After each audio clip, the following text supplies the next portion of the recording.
Hey guys, and welcome to episode number 106 of Diehlman at Halftime, the NBA podcast that tops all others. I'm your host, Larry Diehlman, joined by my co-host, Christy Pietro. If you're joining us for the first time, it's great to have you, and if you've been a regular listener, welcome back. We have a lot to cover today and not a lot of time to do it. We'll look at a general overview of the NBA this week and then discuss some important topics across the association.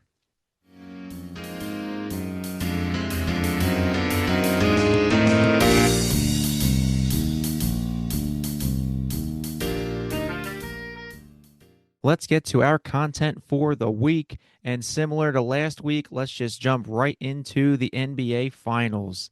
The 25-26 season has come to an end.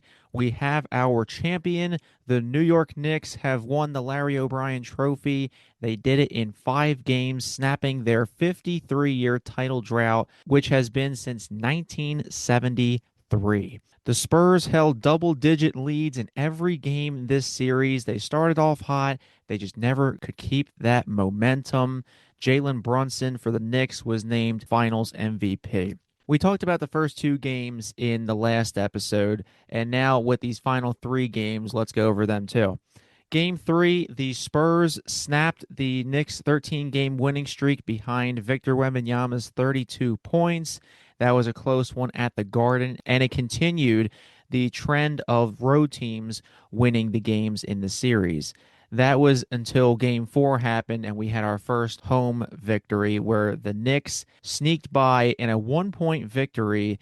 The Spurs had a 29-point lead and collapsed, and they only scored 30 points in the final 24 minutes of action. OG Anunoby was the key in that one, 7 of 9 from 3-point range. He had the dagger tip-in layup after a long miss on a Jalen Brunson triple. It was something to behold. The Spurs, they had all the momentum. They were hitting every shot in that first half, and then little by little, the Knicks chipped away, and you kind of just figured near the end, yeah, this seems over. De'Aaron Fox pulled a J.R. Smith and got blocked by OG Anunoby instead of holding the ball. For those of you that may not remember, or you do remember and you want to laugh again, J.R. Smith infamously in the 2018 finals, he didn't realize the Cavs and the Warriors were tied in that game 1, and then he ran with the ball. He should have shot it. And then we got that infamous LeBron meme that will live forever. De'Aaron Fox, all he had to do was hold the ball and get fouled. He ran on the fast break, tried to lay up the ball, and OG Anunoby had other plans for him. So he has been getting a lot of criticism on our social media friends known as Twitter. And then in game 5, it was the dagger. Jalen Brunson exploded for 45 points to claim his finals MVP. Dylan Harper, the rookie, stepping up for the Spurs, but it was pretty much set in stone at that point. The Knicks had the advantage, and they played the foul game at the end, and the Knicks got their trophy. Chris, there was a lot of excitement in this series. This really could have went the Spurs' way. They could have had a 3-1 lead. I saw something on Twitter where it was like this was probably the closest 5-game series ever. Like it really could have went either way. You think of a 5-game series like they somebody just kicked the other team's ass, but every game really could have went either way.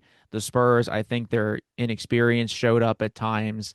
There was maybe some coaching issues, and I think Victor Wembanyama has some adjusting to do if they want to make it back to the finals and not be a sequel to the Baby Thunder of the early 2010s. Yeah, I mean that's exactly what I was gonna start this discussion with earlier, that I thought that this was maybe the most entertaining close 5 game series we've ever seen so deep in the playoffs. Every game was razor close and was decided by some plays that will be remembered for a good amount of time, I think. Some probably going to be remembered for a very long time, like the Anunoby tip in, but even moments like Wembanyama's infamous pass to the back of Stefan Castle, who was not looking at the end of game 2. Like that's a moment that's probably gonna live in Victor Wembanyama's lore for the rest of his career. So we just saw so many awesome moments in this series. Every game was super close, and I had a blast watching it. We kind of expected this series to be close and really fun and interesting, and it totally delivered. OG Anunoby's tip in I mean, that's the type of moment that will define his career. And I think it's so beautiful that basketball and kind of sports in general gives us this outlet to kind of forever immortalize some players within the sports lore.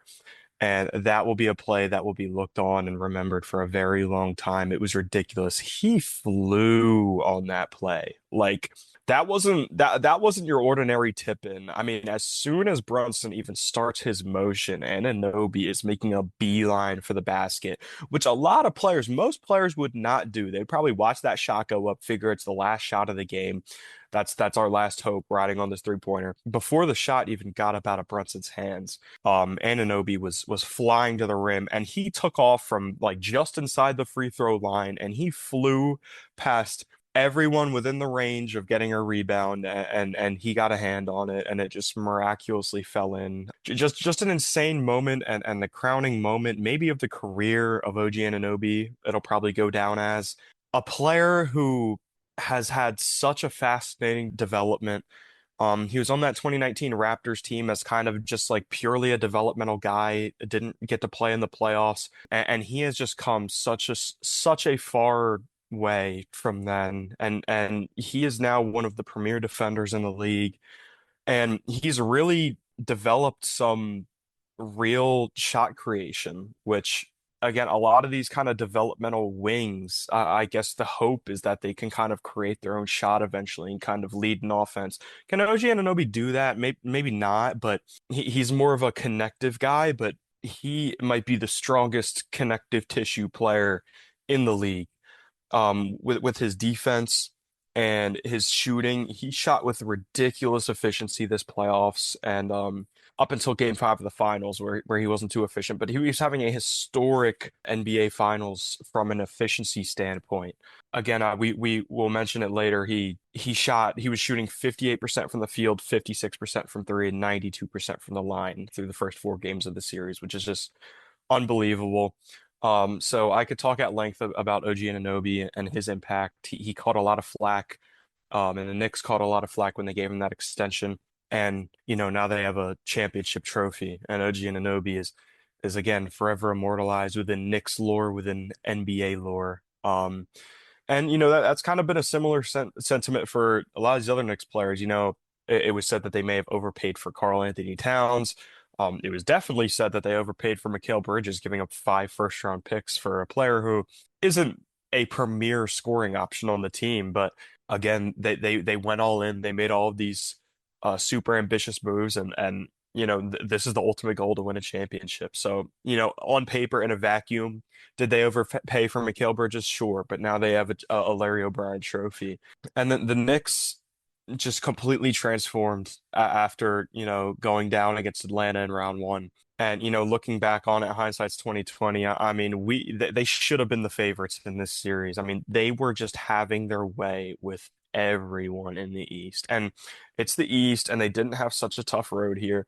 But the Spurs were coming off some grueling series, and the Knicks were playing the best basketball in the league. And it was spearheaded by Jalen Brunson's play, which is kind of where I'll leave off at here for the Knicks. This is one of the greatest championship runs we've ever seen from a star player, in my opinion. Jalen Brunson is maybe 6 foot 6'1", far from the most athletic guy on the court, far from the best defender. And his ability to be the engine of the Knicks offense is almost unprecedented. It's unbelievable seeing a player of his stature do what he did in these playoffs. And maybe the biggest reason for me saying this was an all-time title run was his performance down the stretch in games. Jalen Brunson, I'm gonna say it, and I'm not thinking twice about it. Jalen Brunson's one of the best clutch players in NBA history. It is unbelievable how calm and in control he looks down the stretch of games. It doesn't matter who he's playing, it doesn't matter what the stage is. He is so in control, more in control than he is typically. He just cools down in the clutch. He was built for moments like the end of game one. He was built for this NBA Finals series. And it's a 6 foot 6'1" player who's not so athletic going against the alien that is Victor Wembanyama.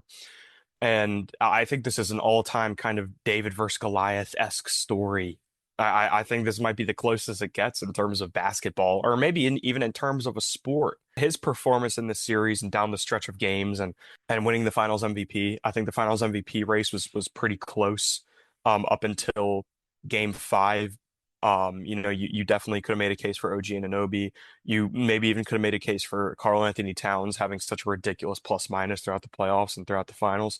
And I would have been happy to see OG Anunoby win it. I think it would have been awesome. But I'm really, I think it's really cool to see that Jalen Brunson left absolutely no doubt exiting that game 5 and winning the title that he was the final MVP. He left no reservations. He absolutely took over that game. He scored pretty much half their points. It was an unbelievable performance, just taking this Spurs defense to the pound. It was just unbelievable. He plays so physical, and his footwork, he is so coordinated, he is so intentional. And that's what you have to be when you're not the most athletic guy on the court. And he does it at such a extremely high level. He is truly a scoring savant. So we can't talk enough about Jalen Brunson. We can't talk enough about OG Anunoby. Karl Anthony Towns was terrific during this playoff run. These New York Knicks, I think, are some of the best champions we've seen in quite some time here. This is really such an incredible team, spearheaded by such an incredible player. And just real quickly from the Spurs perspective, they will certainly be back. That they have arguably the best group of young talent in the league. I think they have a player who's probably going to go down as one of the greatest in history, and he's still so young. And his sidekick, Dylan Harper, as a rookie, looking absolutely fearless in the NBA Finals. I think he looked more in control offensively than Victor Wembanyama did at a lot of points during this series. He is just an unbelievable finishing talent. He, like Brunson, is just so coordinated and intentional with how he moves. There is no wasted movements from Dylan Harper. And Stefan Castle as well, won the Rookie of the Year just a short time ago. And he plays so physical, but is so controlled as well, and isn't hailed as the playmaker he really is. He is such a great playmaker. He's such a great passer, such a great point of attack defender. I think he's one of the best guard defenders in the league. They're not going anywhere. But Mitch Johnson and those group of young guys, you spoke on their inexperience. I did think it showed towards the end of games. They have some things to figure out for sure. And I think especially offensively. I think Victor Wembanyama had a lot of moments in this series where he just felt almost clueless where to go with the ball. And, obviously towards the end of games, he had some really bad mistakes. He missed some crucial free throws towards the end of some of these games. And the Spurs offense really just was the polar opposite from the Knicks offense late in games. They kind of looked clueless towards the end of games. They were still playing De'Aaron Fox so much towards the end of these games, which I don't think it would take a genius to tell you that that was a mistake. He was really bad toward the end of games. Just missed an inexcusable amount of pull-up jump shots, and he's been an all-star. He's been a star in this league for a long time, and I understand, like he's probably on paper the guy or one of the guys you'd want to turn to at the end of the games, but continuing to play him after the mistakes he was making and the big shots he was missing over a player like Dylan Harper who looked so in control and looked so comfortable late in games, I think was a huge mistake. And I think even just schematically, they really had no answers down the stretch. So I totally believe in the talent. They absolutely will be back, but I think they showed some weakness in this series, which we really haven't seen from them all playoffs. But they won't be going anywhere. But the Knicks got the better of this series. They were the more driven team. They were the more in control team. Absolutely the more experienced team in this series. And they just had all the answers when the Spurs did not, and they had the performance down the stretch of games led by Jalen Brunson that the Spurs obviously couldn't match. But this was an awesome series. This is as good as a 5 game series gets, and yeah, I had a ton of fun watching it. And shout out Jalen Brunson, one of the best title runs maybe of all time. One of the best title runs indeed of all time. And yeah, I think really early on, like when we discovered this was the finals matchup, I think us included in a way, everyone and their mother was like, yup, the Spurs are going to smack the Knicks around. The Knicks had their fun in the East. It's Victor Wembanyama's time, and, blah, blah, blah. And by the way, I was finally right on something. I had the Knicks, you had the Spurs. I had Knicks in 6, though. Couldn't get it done, but You I were think a I lot think closer than I was. well, Chris had Spurs in 7, but I think that was a fair. I think it was fair to say that Spurs had a chance just with their talent. But yeah, some personnel issues and late game mistakes, as we mentioned, De'Aaron Fox, the 29-point collapse by the team as a whole. You had the miscommunication in game two, just a lot of things, little things. So they start to add up. The snowball effect starts to get to you after a while, and the Knicks took advantage of that. Jalen Brunson, 6'2", by the way, close enough. Jalen Brunson, 6'2". He Bro, was, he looks 5'9" out there. yeah, 6'2", is so generous. I'm sorry. There's no way. There's just no way. just like Kevin Durant is 6'9". Yeah, like Uh, okay, yeah, there's like no shot. Kevin Durant is 6'9" or 6'10". I'm sorry, there's no shot. Jalen Brunson 6'2". I'm not having it. nah, well, everybody looks like they're like 5 foot next to Victor Wembanyama. So I don't know. But yeah, this is a great series. Closest 5 game series maybe in a while or of all time. And there were a lot of great moments. And I think both teams will be back. Whether that will be next season has obviously yet to be determined. And here's another factor, too. Remember, we've been talking about all season when the Cleveland Cavaliers lost Jordan Ott, their associate head coach last year, and he became the coach of the Phoenix Suns, and how that affected them earlier this year. Sean Sweeney, the associate head coach with the Spurs, will now be taking over as the head coach of the Orlando Magic. That's a great So, point. so we'll have to see if that affects them in a way coming into the 26-27 season. If the Magic can do something, and then if the Spurs maybe take a step back. But you have the same personnel. The De'Aaron Fox contract is a big question mark with that extension kicking in. And maybe we'll see Victor Wembanyama continue his meditation with the monks, dribbling a basketball for like 4.5 hours on a mountain. So a lot to kind of take in. The Knicks get their championship, and for the Philadelphia area, seeing New York and Boston and the Raptors. I said this in our group chat. The entire Atlantic Division is probably going to win a championship before the 76ers get out of the second round. The Knicks, done. Celtics, done. Raptors, done. The Nets, I wouldn't be surprised anymore if they do something. So, Michael Porter Jr. finals run. yeah, or maybe if they trade up to one of the top picks or if they get another great pick in their draft. So we have the Knicks taking over the Larry O'Brien Trophy in 5 games over the Spurs, and what a title run for Jalen Brunson and company. Since this is the end of the 2025-26 season, this is also the season 3 finale of Diehlman at halftime.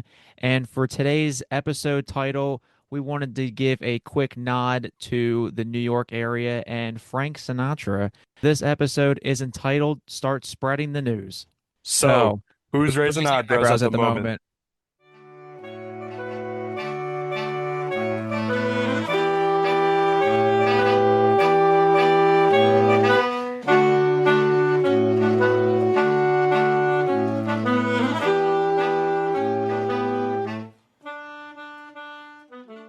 To get more insight into our NBA Finals series with the Spurs and Knicks, we have our 7th and final guest on Diehlman at Halftime Season 3. Let's get into it.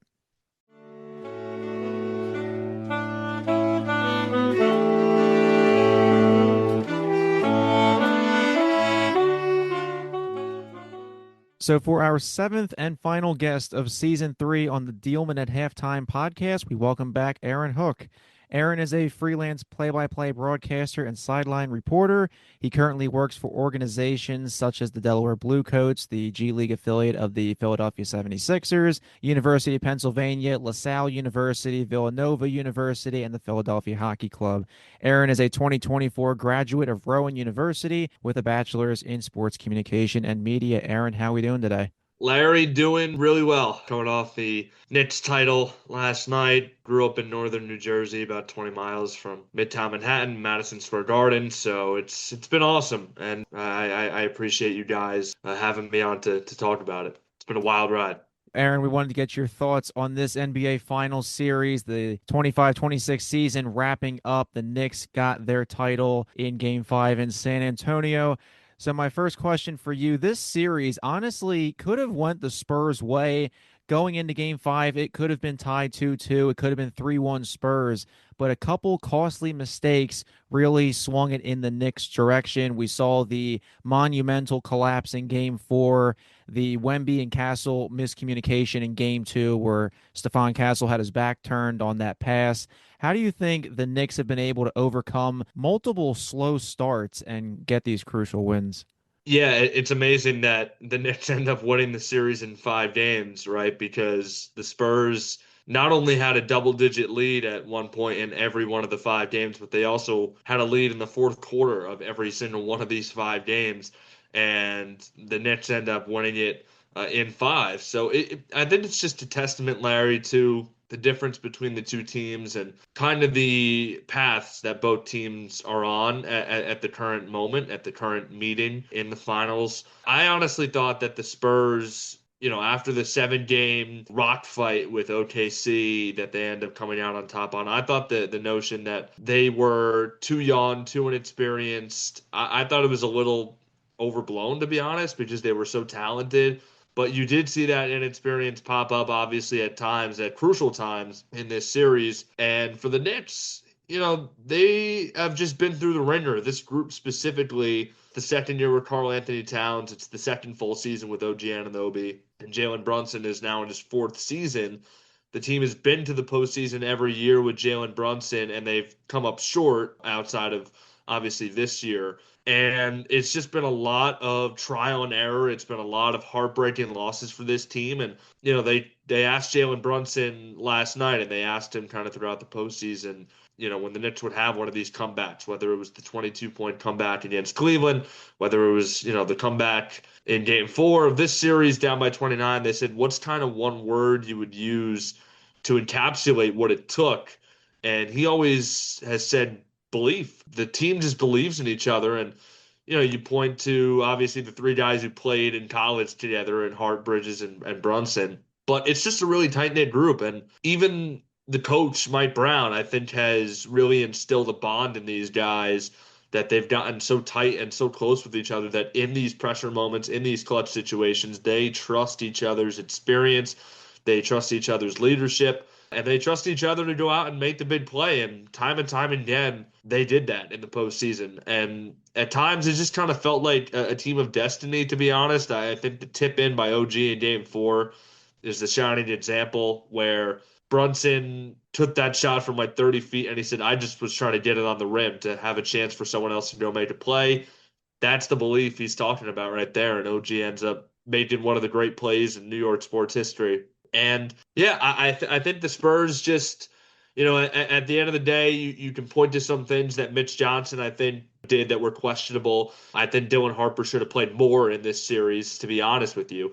But the Spurs are a young team, and they are wise and mature beyond their years. But the Knicks, I think, just are a step above them in that regard. And some of the silly mistakes made by the Spurs in this series obviously ended up costing them in the end. But I have no doubt that they'll be back soon and be back often, because they are supremely talented, and they have one of the 3 or 4 best players on planet Earth right now, and Victor Wembanyama, who had his ups and downs in this series, was great at times, was lackluster at times. But yeah, I think the players and the coaching staff will have a good learning opportunity from the outcome of this series. That game four like started to slip in the third quarter or something. I had a feeling. I'm like, it's happening, isn't it?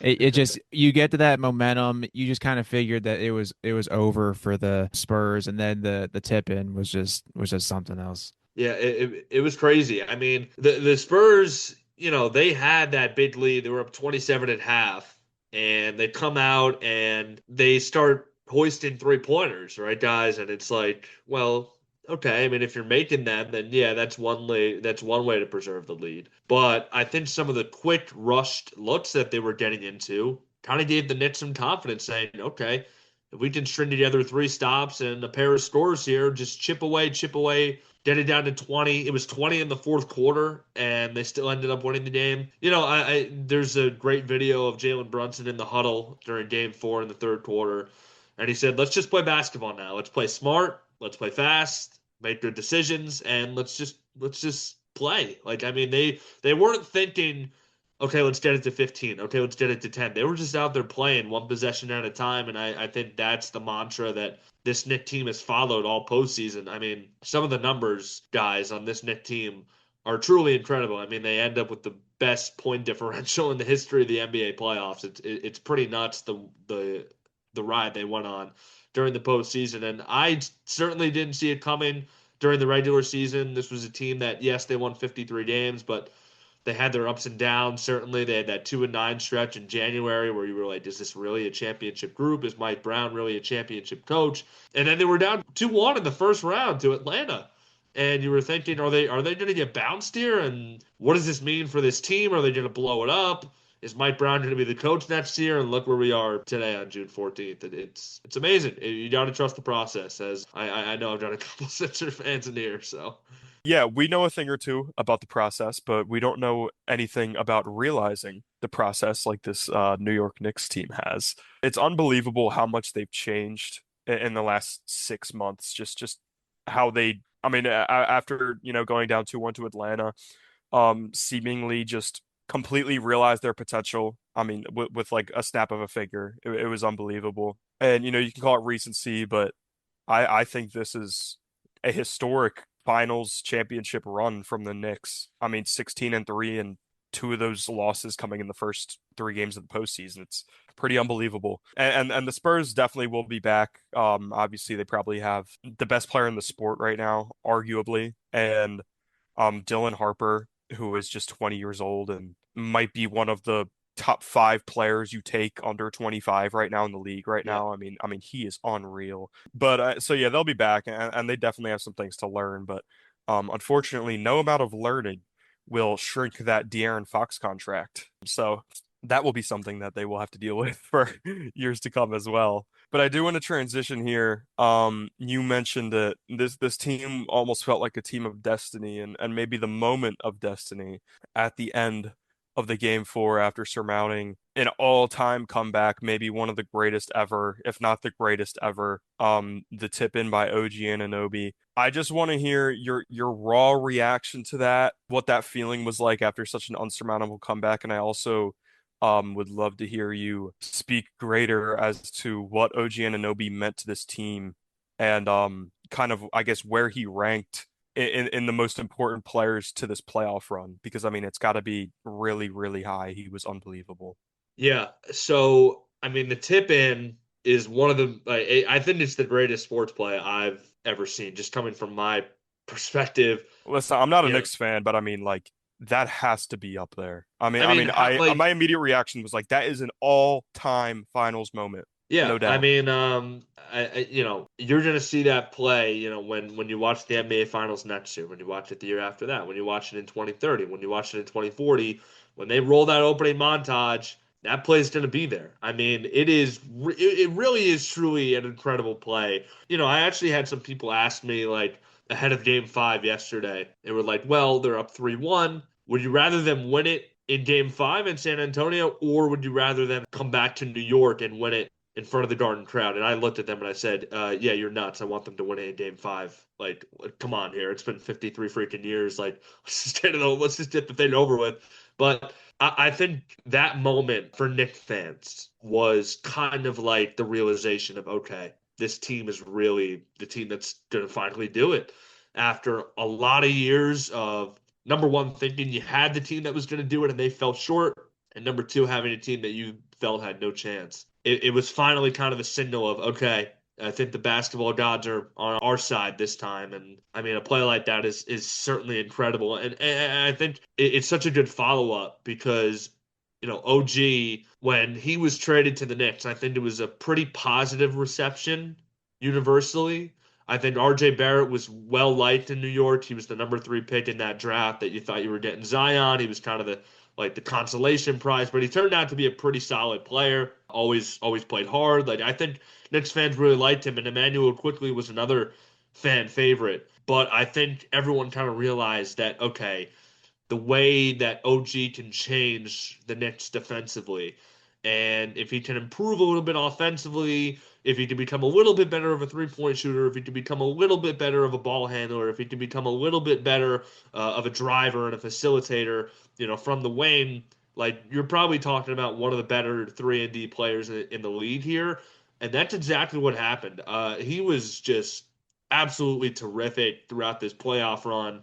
Was kind of the stabilizing force for the Knicks when during that winning streak, that 13-game winning streak, like they would have lulls here and there. I think back to game two of the Philly series, that was a really tight game. And then you think back to the Cleveland series when they were down in game one and they had to fend off the Cavs the rest of the series. Like OG was always that stabilizing constant for the Knicks that you knew when you needed a big shot and you were maybe up by 5 with 6 minutes left and the other team's on an 8-0 run.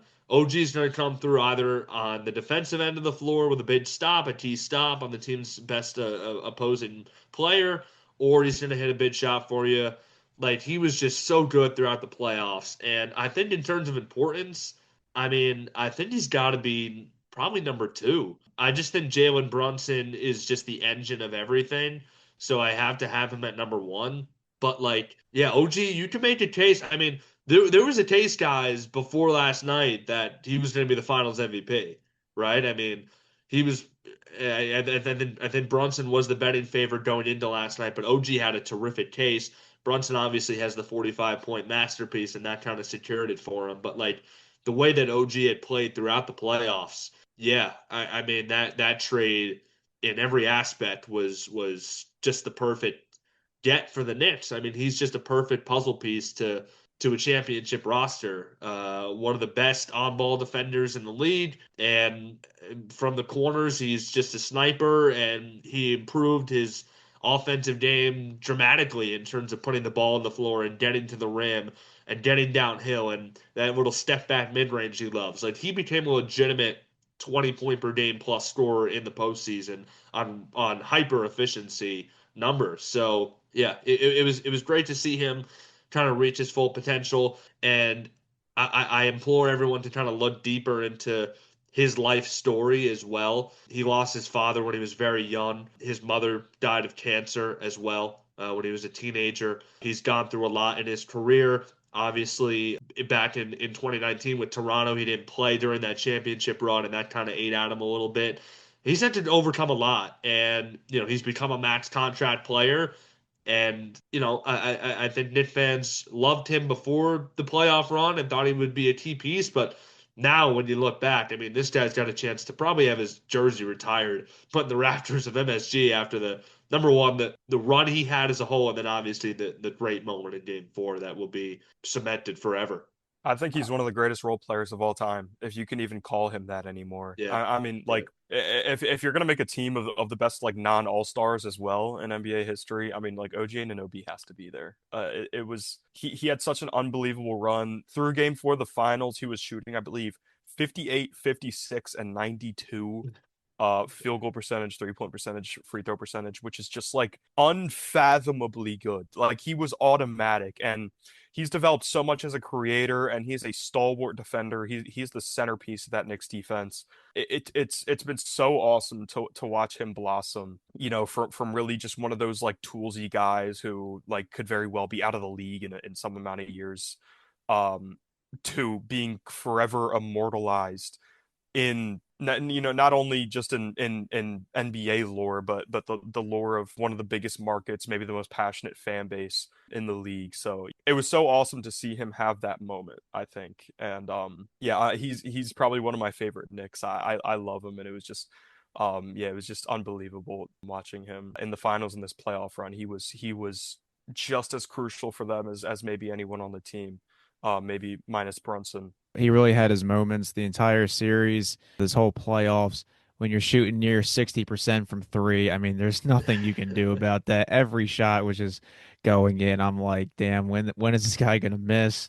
And the answer was pretty much never. So OG, what a contribution he's been this entire run. And that tip in kind of was like the cherry on top, as well as Game 5. So, Aaron, what are your thoughts transitioning again from the Knicks to the Spurs? What are your thoughts on the play of San Antonio's young stars, OG Anunoby being a big part for the Knicks, but the Spurs, Stephon Castle and Dylan Harper were really clutch in this series and in these entire playoffs.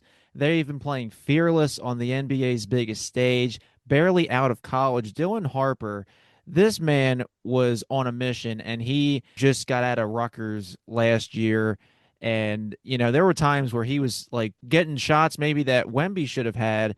And he had no fear and didn't matter what the Knicks defense drew up for him. It just did not matter. So, what were you thinking when you're watching the San Antonio core? Yeah, man, I mean, they are impressive, right? I mean, look, Victor Wembanyama, I think I don't want to say he's got maturing to do, but I think this was a good first test for him. Hell, he got to the freaking finals, right? I mean, in his first postseason run. But yeah, he's got to learn, to play a full 4 quarters because you look at it's a trend that follows both his stat line and the Spurs as a team. Their shooting percentages each quarter in the series dip off, right? So Wemby's got to learn, that to be a true great championship level superstar player, which I think he absolutely can be. I think he's basically that already. Is that down the stretch is where it matters most, right? And I think the Knicks just had the better star player in those moments all series long, Jalen Brunson against Wemby. I think Brunson obviously just outperformed him in the clutch. And, outside of game 3 where the Spurs hit those big shots down the stretch and you give them a ton of credit for that. Yeah, the Knicks just performed better in the clutch. And for the Spurs, I think it's a terrific opportunity to say, okay, we had leads in each of these games. We led by double digits in each of these games. So we know we're good enough to win a title, right? And it's just about cleaning up some of that stuff, down the stretch, the sloppy turnovers, the rushed, early shot clock, not such great quality shots they were getting into, and just not being rattled. And I think that does come with experience and that does come with age and wisdom and just seeing more of the game, right? I mean, just being in those situations. And that's why, like, for a guy like De'Aaron Fox, who I think has got a lot of heat, and, I think there's a lot of blame to go around with the Spurs. And Fox is rightly, he's deservingly getting some of it. I think he's getting a lot of it. And, that play in game 4 is a big reason why. When you have a veteran guy like De'Aaron Fox, albeit this is the furthest he's ever been in his career, you expect veteran guys to make those veteran plays and kind of settle this young team down, and that didn't happen. And then Wemby just had that turnover in game 2 that will live in his head until they get back to the finals and ultimately win it. With the errant pass off of the back of Stephon Castle in game 2. So I think like when you look at this series, like it takes that turnover, it takes the incredible tip in from OG Anunoby. Like those 2 plays happening in the same series, I would love to run the probability of that, like ever happening again, having those 2 unlikely of plays happening literally in the same series, not even in the same postseason, the same series to a team, right? So I think if you're the Spurs, you got to realize that, yeah, you're good enough and you have the talent. Like Wemby is he's the greatest defensive player I think I've ever seen. So the Spurs will be able to change the geometry of the court defensively for years to come. Stephon Castle is a terrific, hard-nosed, just defiant, like young guard. Like you can just see he plays with so much passion, so much physicality. If he continues to develop that outside shot, he's going to be a future perennial all-star. And Dylan Harper, I mean, at 20 years old, to do what he did in this finals, this was his coming out party. He looks like he could be one of the better guards in the league a year from now, right? I mean, if he gets the adequate playing time. But yeah, this is a really great core that although, Oklahoma City had a couple guys banged up, I mean, they did beat the defending champion 60 plus win Thunder in a 7-game series, and they won game 7 on the road, right? So this is a core that's good enough to get it done. You just had some mistakes that a young team is going to make. And I think for Mitch Johnson, it's a huge learning experience too, in terms of timeout management, in terms of defensive adjustments throughout the series, in terms of the chess game, the chess match with the opposing coach. I think he's just going to have a lot to learn as well. But, you can only learn with time. I mean, you're not going to get a chance to replay this series, but I think the Spurs will certainly be back here again and have a chance to right their wrongs. I think the Spurs had awesome moments in this game. The 14-0 run in game two, right, where they nearly stole that game back from the Knicks, and then you had the late turnover. So I think this Spurs core is in a great place, man. I think they're gonna be right at the top of the NBA for a long, long time. I think this is just a painful early blow that they're gonna have to take on the chin and move on from it. And I think they have the guys on that roster to be able to do that. No doubt. I don't think they're going anywhere. I mean, I think Dylan Harper was arguably the most steady player for the Spurs offensively in the series. And you still had Miss Johnson, playing De'Aaron Fox late in games over him.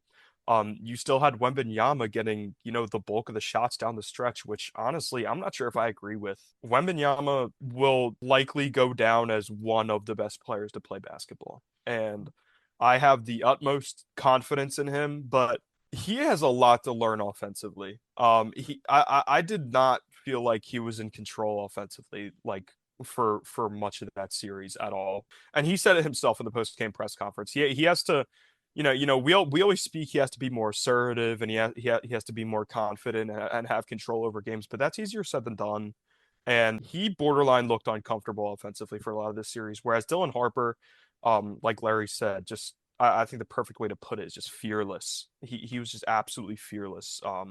For the bulk of this series. And, similarly to Castle, man, if those two guys can get the outside shot going, I mean, yeah, I mean, the Spurs aren't going anywhere anyway, but I mean, that would be dangerous. And, we can't forget they just beat their defending champs in the Western Conference Final. So, yeah, they're not going anywhere. But I want to take it back to the Knicks one last time before we depart, and to the captain, Jalen Brunson. It was a widely debated, I think is a nice way to put it, signing when Jalen Brunson became a Knick, coming over from Dallas as kind of I guess, he was kind of like a spark plug in Dallas, a second round pick, clearly not the biggest, most athletic guy, but could get a bucket. And the Knicks went into that free agency and paid him like a borderline star. And, it was widely criticized. And, it almost kind of just felt like the Knicks just wanted a guy to come in and score 20 points here and there and sell some tickets. But I mean, it just ended up becoming the complete opposite of that. And even up until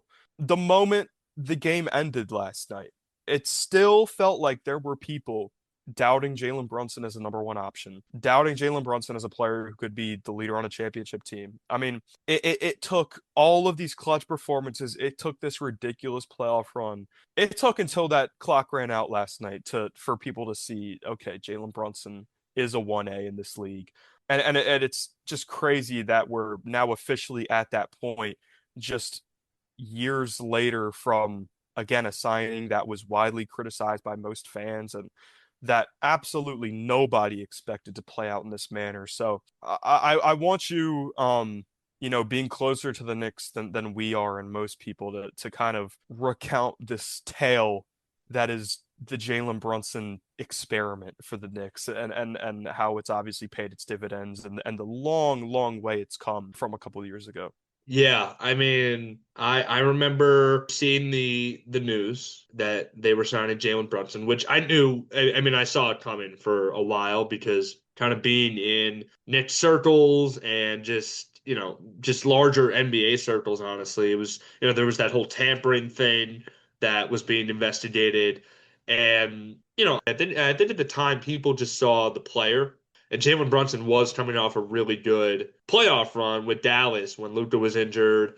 He averaged over 20 a game in that postseason. So he was a guy who was on the rise. But I think people saw the player who averaged, 16 points a game, good efficiency, but, he's a guy who, like you said, I think, you figure, okay, at his best, maybe he's a 19, 20 point per game scorer, solid point guard. Maybe he gets to the verge of a top 10 guy at some point, but he's not a guy who's going to lead you, be the number one option on a title team. And man, like, I think what people missed was the relationship that him and his father had to Leon Rose, who was the president of basketball operations. And I think people missed like, and obviously we've seen it all now, all the videos of his dad coaching him in the summer when he was a kid, working him really hard and telling him to work his butt off and no quitting. Like, I think people just miss that, like, this guy's mentality is just different. Like, this guy has been an undersized guard his entire career, yet he was a five-star high school recruit, went to Villanova, won two national championships, was the college player of the year. Like, this guy had already overcome a lot in his career, and then he ends up being a second round pick, and he has to work his way and fight his way for consistent rotation minutes. And then he signs in New York, and people are saying, okay, we can expect a little bit of a jump. But I think the mentality of Jalen Brunson to see the people that were doubting him and just work harder to prove them wrong. I think number one encapsulates what kind of person he is and what kind of player he is. And ultimately, he was rewarded with one of the great performances in NBA Finals history. And he's just been such a terrific, obviously unifying force in his 4 years here. Honestly, I think the Knicks fans are just in love with this guy, and for good reason.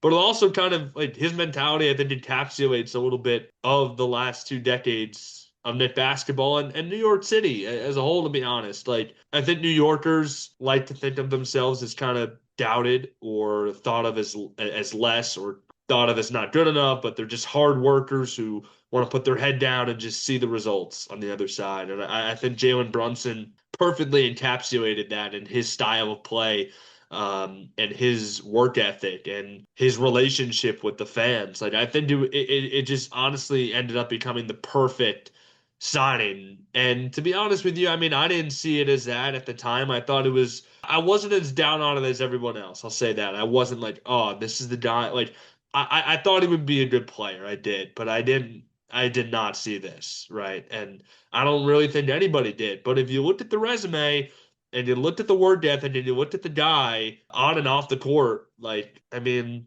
this is kind of what, and he even said last night, he would be lying if he said he saw this. But I think this was always a possibility, man. Like, it just gets to his spots at will. He's so crafty. As an undersized guy, he loves to play down low. He's just a unique player and a unique person that ended up being the perfect guy for the Knicks, and the perfect centerpiece to an ultimate championship group. So it's awesome to look back on it now, at the end of the road and say, this was our guy all along. Pretty cool. Yeah, I Yeah. mean this whole run by the Knicks, I mean the last couple of years they've been getting so close, and even last year getting to the Eastern Conference Finals and running into the, at the time, like nobody saw coming, the Pacers juggernaut last year. Tom Thibodeau getting shown the door, and then a new coaching staff this year, and they finally get it done with relatively the same core. Like nobody major came in this year. It was relatively the same rotation, and just seeing it unfold is truly, as Chris said, one of the better runs in the history of the league. And now the question is, can they do it again next year? There's going to be a lot of better teams next year. We'll see if the Pacers can come out from the basement after their injuries. We'll see if the Thunder can get back to the finals, or if the Spurs want a rematch with the Knicks. We'll see how this offseason plays out. But the Knicks truly did what they were supposed to do. Jalen Brunson put all the doubters away. And I think a lot of Knicks fans might have something to say to Becky Hammon, just saying, with the whole 1A, 1B thing. I think there were a lot of people on Twitter that weren't too happy about those comments a Yeah. couple of years ago. Well, Jalen Brunson was asked, hey, do you think that you're a 1A now? And he said, I didn't say anything then. I'm damn sure not going to say anything about it now. And that's, again, I mean, that's a testament to the guy that he is. He doesn't like to talk smack. He doesn't, I mean, he just puts his head down and works. And I think the Knicks built the perfect core of guys who are like-minded around him. And yeah, I mean, that's why they gave him the captain honor, because I think he's just got the right mindset. And ultimately, through all the playoff losses over the years and all the times where you were thinking, maybe you need a co-star next to him, I mean, in the end, he got it done. So, Aaron, thank you so much for joining us on Dealman at halftime. We hope to get you back on in the future. Yeah, thank you guys. Really appreciate it. Should be a fun NBA offseason for you guys too. So wishing you guys best of luck. I'll be tuning in for sure.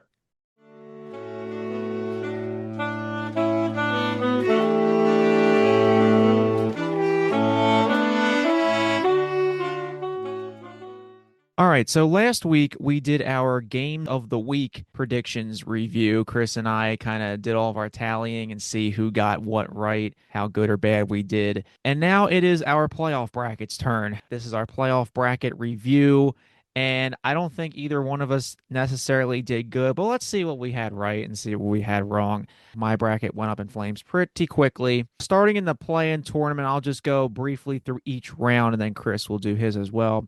The play-in tournament, I got the Sixers and the Magic, respectively, as the number 7 and 8 seeds in the East. So I had something right there. In the West, Nailed it. not so much. First round was my best round. I had the Pistons advancing, as well as the Cavs, Knicks, Thunder, and Spurs. And I did have my one correct prediction of Knicks in 6 over Atlanta. Now, when the Hawks were up 2-1 in that series, I don't think anybody was thinking, oh my gosh, the Knicks are going on this title run. But here we are, and I don't know how the Hawks did the best out of all these teams. Going to the conference semifinals, my only correct pick was the Thunder advancing, and then it got ugly after that. Conference finals, I had zero picks, whether teams or number of games in the series. And then going to the NBA Finals, my only correct prediction was that it would be a 5 game series. Now, this was different, as I just said a few minutes ago, with, oh, I said Knicks in 6 for the finals, and Chris said Spurs in 7. Now, that was before the finals started. These that I just read off were the playoff bracket picks that we made back in April. A little bit different. I remember, too, from our season premiere episode this year, I did have the Knicks in the finals. I had them on the losing side over the Thunder in 6 games. So, I mean, I had something right. Every time we make one of these, you're always changing your predictions. Takes a lot to, stand on business to really say, really feeling this. I don't think any Knicks fans thought they were going to go on this run back in October or even back in April. So, Chris, those were my playoff bracket predictions. And just looking at my bracket in general, there were some pretty questionable picks. I did have Nuggets going 7 games in both the first round and the conference semifinals. I had them in 7 over Minnesota and the Spurs. Yeah, I know you kind of were clowning me for that one, as rightfully as that was. Picking Rockets in 4 over the Lakers was questionable. The Western play-in was pretty bad. I did get Detroit and Cleveland in the semifinals. That was my only correct matchup post first round. And then the only team I had right in the conference finals was the Thunder. And once they were out, that was the end of that. We both had Thunder and Pistons in the NBA finals. I had a gentleman's sweep. You had 6. But yeah, this year, my bracket was pretty terrible. Well, first of all, I think both of us just believed in the wrong Eastern Conference superstar guard. We were all bought in on the Cade Cunningham show. We should have been all bought in on the Jalen Brunson show. Well, we were bought in on the CJ McCollum show for about 3 games. Oh, we were, yeah.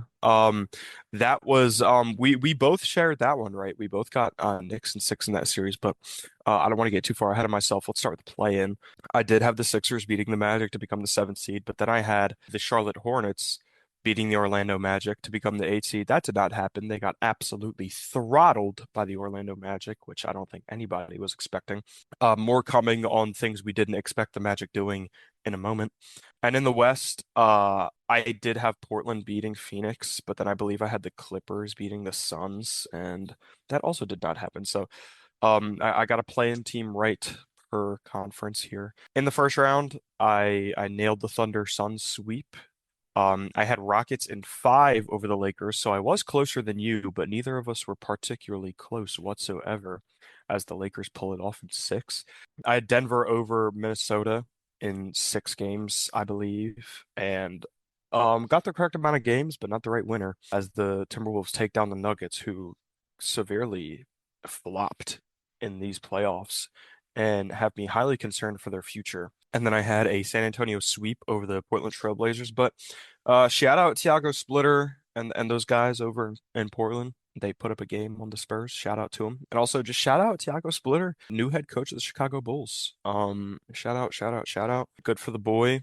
Had to fill in for Chauncey Billups and his gambling last year and did a good job and got himself a full-time coaching job. So shout out Tiago Splitter. Shout out to the Portland Trailblazers for being so cheap that Tiago Splitter made a beeline for Chicago, and That's now nobody wants to go over there. That's true, and they're too cheap for playoff t-shirts. It's pretty miserable over there in Portland right now. But anyway, so I got the Thunder and Spurs advancing correct, but not the Lakers nor Timberwolves. And in the East, I had the Pistons sweeping the Magic, which did not happen at all. In fact, the Magic were up 3-1 on the 1 seed Detroit Pistons, which nobody was expecting. I don't even think people were expecting the Orlando Magic to be in the playoffs. But then the Pistons make a strong-willed 3-1 comeback.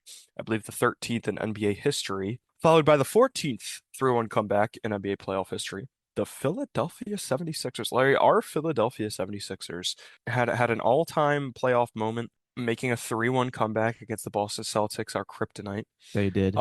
Such an awesome moment, and sure, we may have been absolutely blown out of the water by the eventual champion New York Knicks in the following round, but I just don't care, actually. I just don't care at all because you know what? That first round series against Boston was so much fun, and I think I will revel in it till the day I die.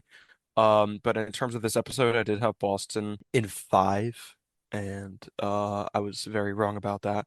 Our Sixers shockingly exceeded expectations, which never happens. But shout out Joel Embiid, the boy. Shout out Mike Yancey, new GM. He's going to lead us to the promised land.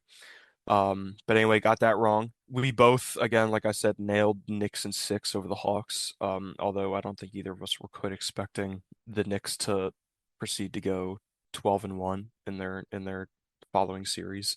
So we both nailed that one. And I also nailed Cavs in seven over the Raptors, which was pretty neat.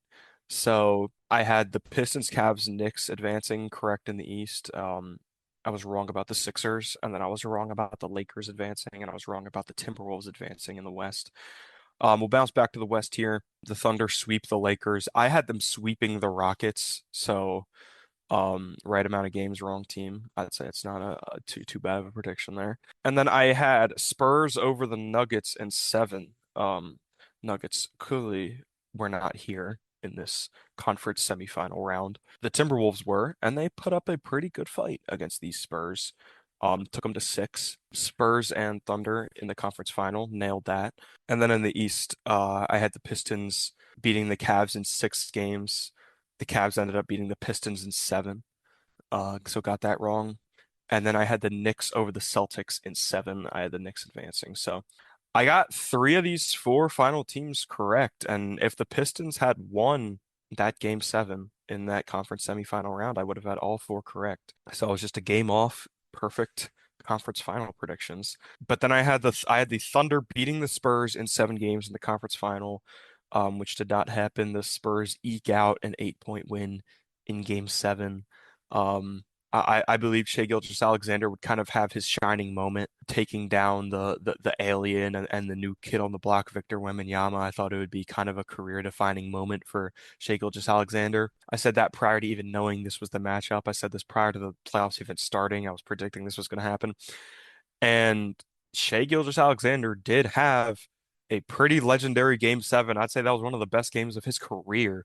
So if the Thunder were just able to pull off that game, that prediction would have been spot on. But the Spurs kind of hold them off late in that game and win it in seven. So got that wrong. And then, as you said, we both had a Thunder Pistons final. So I had the Pistons beating the Knicks in the conference final. That did not happen. The Knicks absolutely had their way against the Cleveland Cavaliers, sweeping them.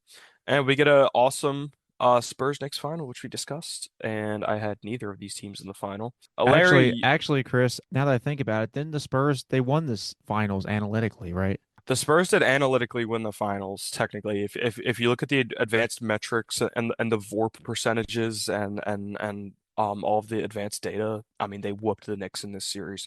They had a lead for 70% of the series. I just found out, which I think is pretty funny, and it's really a testament to how good the Knicks are down the stretch. And maybe also speaks on how kind of uncoordinated the Spurs looked offensively down the stretch in these games. But that's not what we're here to talk about in this segment. Larry, we didn't have our best playoff predictions. No, we did not. I had three of the final four teams correct, so therefore I think I absolutely dominated you in this Damn. without a doubt, without a doubt. And I also had more correct exact series predictions. So yeah, I absolutely j just like the Knicks did throughout the playoffs, I just absolutely smoked you in this. But on a real note, neither of us were too close, and we were maybe a little bit too drunk on the Pistons regular season as they kind of became a different team in the playoffs, which is usually said to describe a good thing happening to a team. But the Pistons really, really cooled off in the playoffs, which you do not want to see. Yeah, I think we were kind of drinking the Pistons Kool-Aid there. I mean, you think about it, they really made the leap this year, and I think we were kind of just riding the recency bias. Yeah, I don't blame us too much. I mean, they were really, Yeah, really, really spanking good in the regular season. So they had the personnel. You have Kate Cunningham. You had the beef in the post with Isaiah Stewart and Jalen Duren, even though mhm. Jalen Duren looked like a ghost in the playoffs. Yeah, And they just totally yeah, lacked the creation behind Cade Cunningham. I mean, they were turning like besides Cade Cunningham, the guys taking big shots for them were Tobias Harris and Danis Jenkins. Like, I mean, it's kind of like like your fate is pretty much sealed when that's true about your basketball team, unfortunately. And they clearly need another creator heading into next season. and some of the other teams that were near the top of the standings. I mean, the Celtics clearly overachieved, and Jason Tatum's injury caught up to him once again. We said about the Pistons, the Spurs had their mistakes. Teams like the Timberwolves, I think the injuries really got to them too. So there were a lot of good contenders this year, and the Knicks took them all out and got their championship. So yeah, pretty bad predictions on our side. Had some right, had some wrong, and I think the winner of this playoffs, besides the Knicks, are the Atlanta Hawks. They're going to raise the banner in October Took for. two games off of 2026 New York Knicks. Yup. They turned a corner. I don't know how they did it, but the Knicks coming out on top here, and maybe next time we'll get the better predictions on this playoff bracket.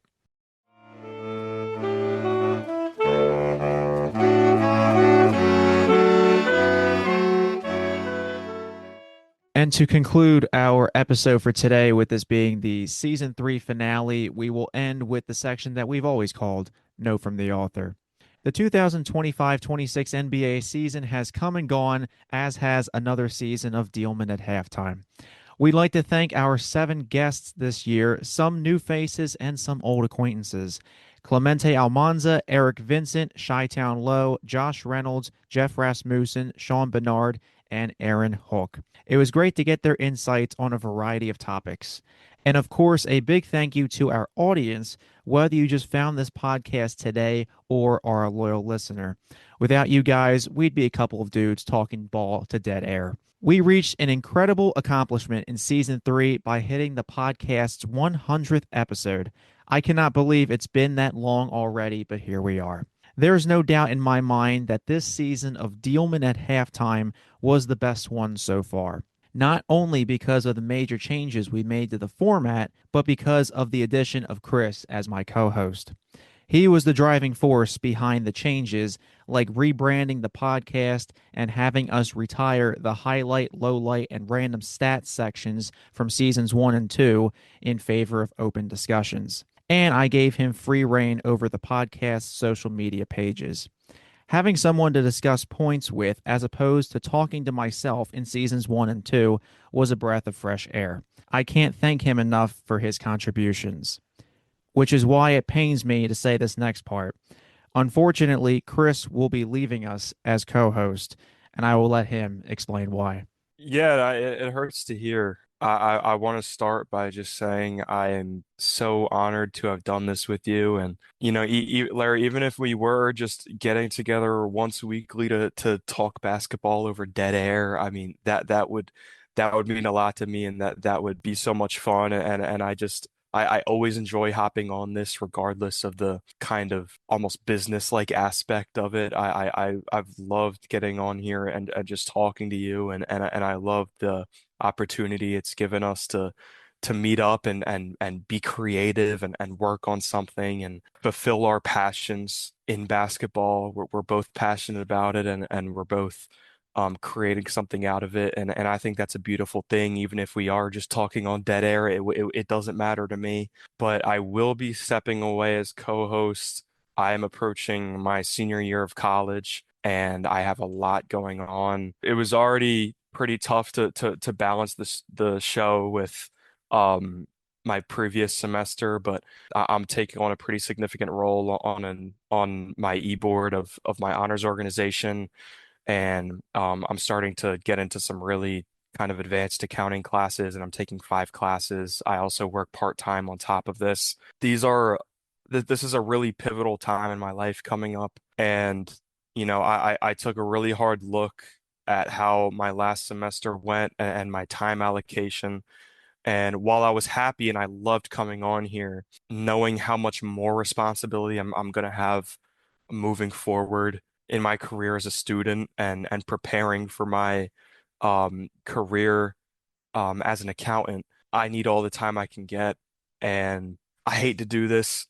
And I can't talk enough about how much fun I've had this season with Larry and how much fun I've had working on this thing and making it our project and changing things and getting the social media going and posting the short form clips and seeing the benefits from that and seeing a lot of engagement on TikTok and Instagram Reels and I love what we've made of this thing. I think this is the best the podcast's ever been. Again, we could be talking on dead air. I wouldn't care. Like being able to hop on here once a week and talk about something we're passionate about.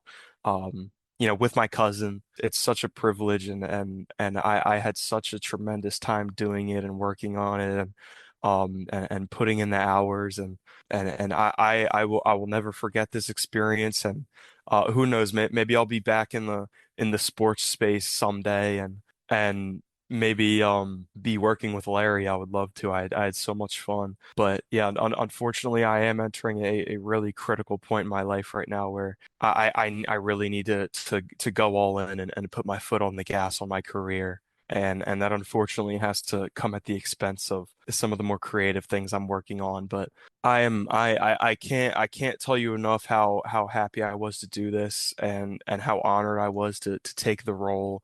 And I think we had an awesome time. We had so many great discussions. We had so many laughs. We had some really awesome guests come on.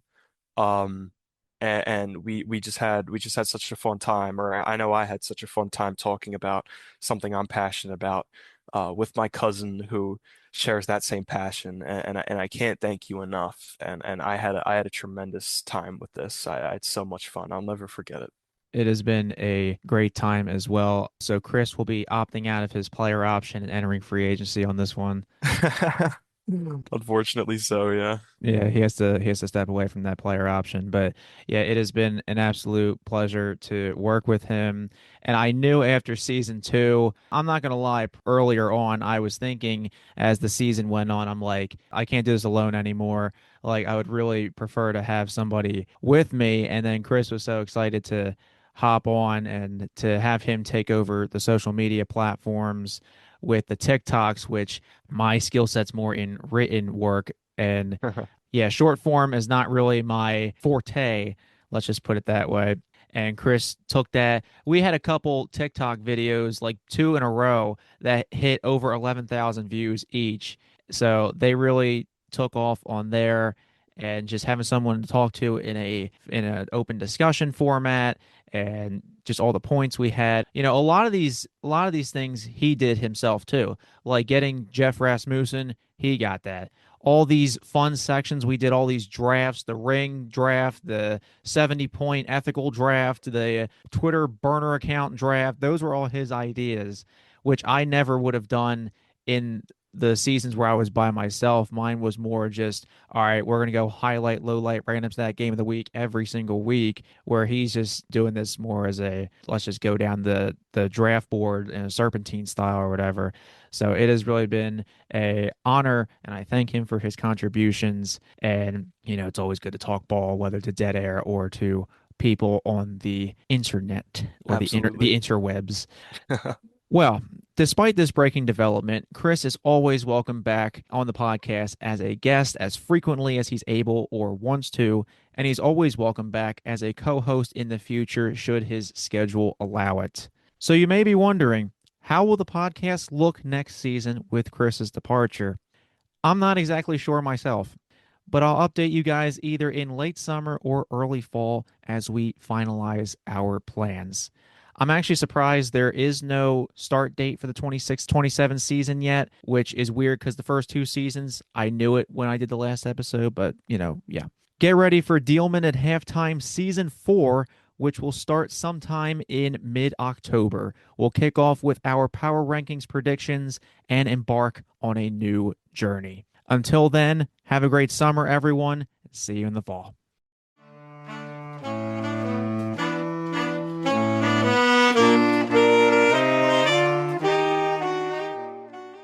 Well, that's all the time we have for today. If you haven't already, make sure to follow the podcast accounts, Chris and me, on social media. The three podcast accounts on Instagram, TikTok, and X or Twitter are under @Diehlman@half. My personal X and Instagram are @Larry Diehlman. Chris's personal X and Instagram are @Chris Dippy. All 7 handles are in the description on Buzzsprout, Spotify, or wherever you get your podcasts. Remember, although you can find Diehlman at Halftime on major podcasting platforms like Spotify, Apple Podcasts, Amazon Music, iHeartRadio, and YouTube, the main podcast website is on Buzzsprout. The website URL is Diehlman@halftime.buzzsprout.com. Feel free to send a comment by using the Send Us a Text button located in each episode's bio. With the exception of Apple Podcasts, the text option is available on Buzzsprout and all the major platforms. Your comment could end up in the fan mail section of the Buzzsprout website. And thank you to Aaron Hook for being our guest this week on the podcast. You can follow him on Instagram @AaronHook_. And don't forget to spread the word about Diehlman at Halftime. So not only do we thank Aaron for being our guest this week, and we say goodbye to Chris as our co-host. It has been a pleasure once again to have him. Hopefully we'll get him on multiple times in season 4 as we finalize our plans for next season. As I said a few minutes ago, I don't know what it's going to look like, whether the sections, and if we have a co-host or not, but we will get all that squared away in the summer and fall months.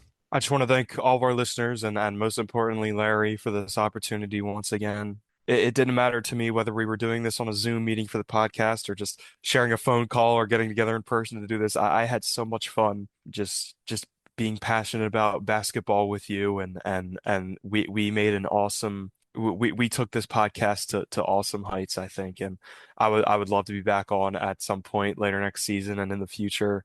Again, it's unfortunate that I have to make some room for my career and my life, and this unfortunately had to cut out. I needed to take a different role. I had to opt out of my player option with Diehlman at halftime, but that is not at all to say that I didn't love my time here. I had such a tremendous time, and again, I can't thank you enough, Larry, for all this. This was so awesome. I had so much fun, and we made something really cool of this thing. So thank you.